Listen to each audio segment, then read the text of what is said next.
Hello दोस्तों। स्वागत है आपका मेरा यूट्यूब चैनल पर। मैं आप लोगों के लिए एनालॉग इलेक्ट्रॉनिक्स की सीरीज लेके आया हूँ। जितना मैं ऑब्जर्व किया हूँ और आपको भी पता होगा कि एनालॉग इलेक्ट्रॉनिक्स इसी ब्रांच में अपने आप में एक चैलेंज है। तो मैं आपको इस सब्जेक्ट को इतने अच्छे तरीके से बताऊंगा कि ये आपके लिए बहुत ही आसान बन जाएगा। ठीक है, देखिए एनालॉग इलेक्ट्रॉनिक्स में जो पार्ट आती है, जो टॉपिक आते हैं, वो है diode circuit, BJT, FAT, oscillator, op amp and 555। इतना टॉपिक को मैं यहाँ पे डील करूँगा। और मेरा जो पढ़ाने का तरीका है, मेरा जो एक्सपीरियंस है, मेरा जो नॉलेज है, मैं आप लोग के साथ शेयर करने जा रहा हूँ। अब आई होप कि ये आपको अच्छा लगेगा, क्योंकि मैं जितना भी सब्जेक्ट है मैक्सिमम मैं गेट के क्वेश्चंस कवर करूँगा और आपकी कॉन्सेप्ट इतनी लेवल तक पहुंच जाएगी कि आप अप टू गेट लेवल के क्वेश्चंस टैकल कर सकते हैं। तो चलिए स्टार्ट करते हैं एनालॉग इलेक्ट्रॉनिक्स। मैं इस सब्जेक्ट में सबसे पहला जो चैप्टर पढ़ाऊंगा वो ओपाम से स्टार्ट करूंगा, क्योंकि ओपाम एक ऐसा टॉपिक है जो बहुत ही इंटरेस्टिंग है। आपको पढ़ने में भी मज़ा आएगा और मुझे पढ़ाने में भी। डेफिनेटली मैं सारे टॉपिक को कवर करूंगा, लेकिन उसमें ऑपाम सबसे पहले आता है। चलिए देख लेते हैं। सबसे पहला जो टॉपिक है ऑप-एम्प।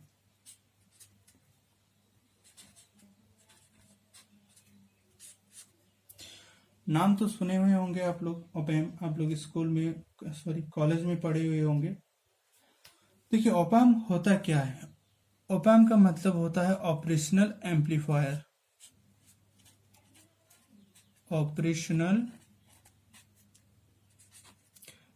Amplifier, okay. तो ऑपरेशनल एम्पलीफायर, ऑपरेशनल का मतलब क्या होता है कि ये कुछ ऑपरेशंस करते हैं। किस तरह से के ऑपरेशंस? Addition, subtraction, multiplication. इसलिए इनको ऑपरेशनल एम्पलीफायर कहते हैं, क्योंकि ये कुछ ऑपरेशन परफॉर्म करते हैं और ये एम्पलीफाई भी करता है सिग्नल को। सॉरी, इसको ऑपरेशनल एम्पलीफायर कहते हैं, लेकिन ये एम्पलीफाई नहीं करता है सिग्नल को। ठीक है, अगर एम्पलीफायर की बात करें, हम लोग ऑप-एम्प को एम्पलीफायर के लिए यूज नहीं करते हैं, हम लोग इसे ऑपरेशन के लिए यूज करते हैं। एम्पलीफायर का यूज होता है बीजेटी में। बीजेटी और एफईटी को हम लोग एज एम्पलीफायर यूज करते हैं। डेफिनेटली ऑप-एम्प भी बीजेटी और एफईटी से ही बना होता है। ठीक है, तो चलिए ऑप-एम्प का बेसिक देख लेते हैं। ये होता है ऑप-एम्प का बेसिक। ये पॉजिटिव टर्मिनल और ये नेगेटिव टर्मिनल। जो पॉजिटिव टर्मिनल होता है उसको भी प्लस बोलते हैं, जो नेगेटिव टर्मिनल होता है उसको भी माइनस बोलते हैं। यानी कि इसको V1 बोल सकते हैं और इसको V2 बोल सकते हैं। ठीक है, और ये होता है V आउटपुट, जहां से हम लोग आउटपुट कलेक्ट करते हैं। यहाँ से आपका प्लस VCC एंड यहाँ से आपका माइनस VCC, जहाँ से ऑप-एम्प की सप्लाई दी जाती है। ठीक है, और ये होता है आपका AOL। AOL क्या होता है? ये होती है open loop gain. Open loop gain. बाकी आपको बताइए, ये पॉजिटिव टर्मिनल, ये नेगेटिव टर्मिनल, नेगेटिव टर्मिनल को इन्वर्टिंग टर्मिनल भी कहते हैं, पॉजिटिव को नॉन इन्वर्टिंग, वो देखेंगे आगे हम लोग। अब इसके पिन डायग्राम के बारे में डिस्कस कर लेते हैं।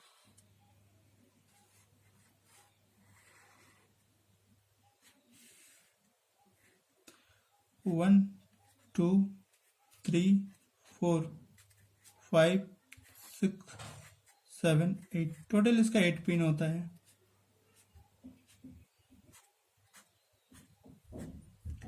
ठीक है, तो आप याद कैसे रख सकते हैं पिन डायग्राम को? देखिए, नंबर 3 से स्टार्ट कीजिएगा। नंबर 3 में V1 होता है, नंबर 2 में V2 होता है। देखिए V1 एंड V2, ठीक है।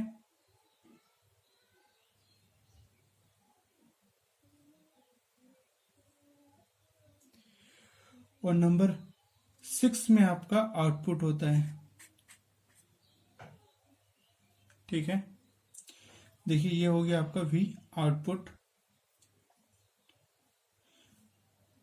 और नंबर 4 में आपका V सेट होता है माइनस V सैचुरेशन, और इसमें बताऊंगा मैं V सैचुरेशन क्या होता है। इसमें होता है प्लस V सेट, ठीक है। और नंबर 5 पिन में होता है माइनस V ऑफ, यहाँ नो कनेक्शन,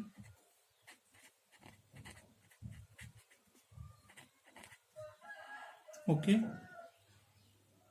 और यहाँ पे प्लस V ऑफ। तो ये हो गया आपकी पिन डायग्राम। आई थिंक इतना आपको समझ में आ गया होगा।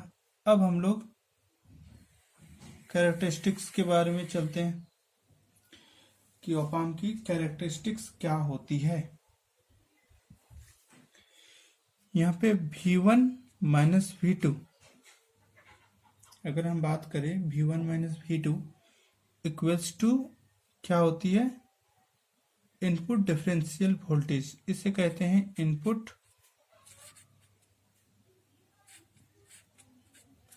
Differential voltage, okay. तो देखिए हम लोग ट्रांसफर कैरेक्टरिस्टिक्स की बात करते हैं।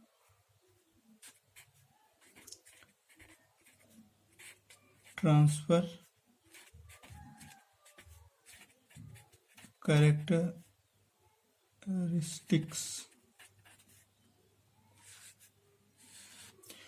तो देखिए जब भी हम ट्रांसफर कैरेक्टरिस्टिक्स की बात करते हैं, ये ट्रांसफर मतलब इनपुट और आउटपुट में ये रिलेशन होता है।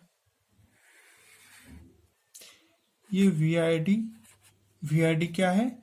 V1 माइनस V2, जिसको इनपुट डिफरेंशियल वोल्टेज बोलते हैं, इसको बोलते हैं VID। और ये तो V आउटपुट होता है। आपको भी पता है V आउटपुट क्या होता है। देखिए ये ऑपरेशनल एम्पलीफायर, जब जब इनपुट VID इंक्रीज होता है तब तक आपको V आउटपुट मिलता जाता है। एक टाइम ऐसा आ जाता है कि आपका आउटपुट कांस्टेंट हो जाता है। क्यों होता है मैं बताऊंगा आपको।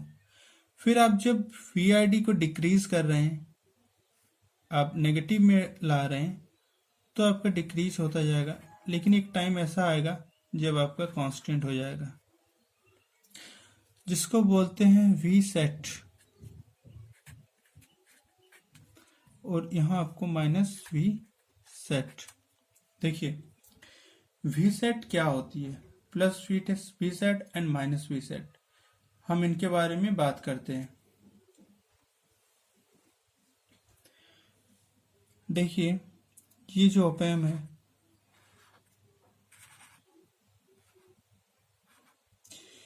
ये प्लस ये माइनस, ये V1 and V2, this is V output. जब भी हम VID को इंक्रीज या डिक्रीज करते हैं, हमारा V आउटपुट आता जाता है। देखिए it is plus VCC minus VCC। V output equals to होता है AOL इंटू V इनपुट। ठीक है। ऐसा क्यों होता है? क्योंकि आपको पता है एओएल क्या होता है, ओपन लूप गेन। यानी कि अगर एओएल ओपन लूप गेन होता है तो इसका वैल्यू होता है we output by we input. Gain होती क्या, आउटपुट बाई इनपुट। अगर इस बारे में बात करें तो हम लोग जब वी इनपुट को इंक्रीज करते हैं तो डेफिनेटली आपका वी आउटपुट इंक्रीज होगा। लेकिन यहाँ एक लिमिट आ जाता है, आपका वी आउटपुट मैक्सिमम कितना हो सकता है, प्लस वीसीसी, जिसको हम लोग प्लस वी सेट का नाम दे देते हैं। वी सेट का मतलब होता है सैचुरेशन।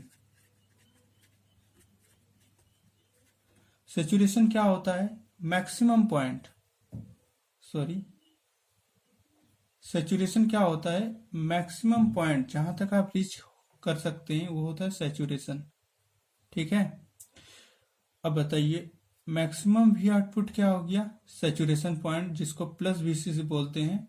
मतलब अगर आप यहाँ पे 10 वोल्ट्स दे रहे हैं या 15 वोल्ट्स दे रहे हैं, यहाँ पे -15 वोल्ट दे रहे हैं, तो यहाँ पे क्या हो रहा है 15 वोल्ट और यहाँ पे -15 वोल्ट। वी सेट और कुछ नहीं, आपका केवल वीसीसी है। क्योंकि आप खुद ही बताइए, अगर आप वीसीसी 15 वोल्ट दे रहे हैं तो आपका आउटपुट इससे ज्यादा कैसे आ सकता है। अगर ज्यादा आउटपुट आता है तो आपका वो एनर्जी कहाँ से आ रही है, इट इज नॉट पॉसिबल कि आपका आउटपुट 15 से ज्यादा हो। तब तो कुछ और ही होता। अगर आप यहाँ इनपुट जितना दे रहे हैं आउटपुट उतना आ रहा है, तब तो मतलब ये एनर्जी लॉ को वायलेट्स करता है। तो इसीलिए आपका सैचुरेशन लेवल 15 वोल्ट होता है। वीसीसी एंड माइनस वीसीसी, जिसको हम लोग वी सेट बोलते हैं और माइनस वी सेट बोलते हैं। सेट क्यों बोलते हैं, इसका मतलब होता है सैचुरेशन। और सैचुरेशन का मतलब पता है आपको कि आप एक लेवल तक पहुंच गए हैं, इसके बाद और आप इंक्रीज नहीं कर सकते हैं। तो थैंक यू दोस्तों, आज के लिए इतना ही। आज इंट्रोडक्शन वीडियो था। आई होप आपको अच्छा लगा होगा। मैं कल से इसको कंटिन्यू करूंगा नेक्स्ट वीडियो में। Okay, thank you.